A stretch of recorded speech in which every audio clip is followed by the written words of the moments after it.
ও ঠাকুরমশাই একটু দাঁড়াও দাঁড়াও ও এই ঠাকুরমশাই। সময় নেই, 3-4 বাড়ি পুজো করবো। একটা কথা শোনো না ঠাকুরমশাই, দিনে দুপুরে কি মাতালের পাল্লায় পড়লাম রে ভাই। রাম রাম রাম রাম রাম রাম। আমার এখনো অনেক বাড়ি পুজো করতে হবে, কি বলবি তাড়াতাড়ি বল। আচ্ছা ঠাকুরমশাই, তুমি তো অনেক বাড়ি পুজো করে বেড়াও, তা তোমার এই কৃষ্ণ ঠাকুর বড় না এই সাপ বড়? এই শালা মাতালদের পাল্লায় পড়লাম রে। এই সাপ বড়, সাপ বড়। সাপ যদি বড় হয় তাহলে শিবের গলায় কেন? তাহলে ওই শিবই বড়। তাহলে শিব যদি বড় হয় তাহলে পাহাড়ের ওপরে কেন? তাহলে ওই পাহাড় বড়, পাহাড় বড়। পাহাড় যদি বড় হয় তাহলে হনুমানের হাতের পরে কেন? এই তাহলে ওই হনুমান বড়। হনুমান যদি বড় হয় তাহলে রামের পায়ের তলায় কেন?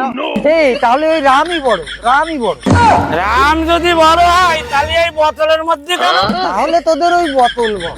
রাম তো আমার পেটের মধ্যে, তাহলে কে বড়? তাহলে তোরা এই মাতালরাই বড়। তাহলে তুমি এবার কেটে বড়। ও ঠাকুরমশাই, ভাগো ভাগো ভাগো।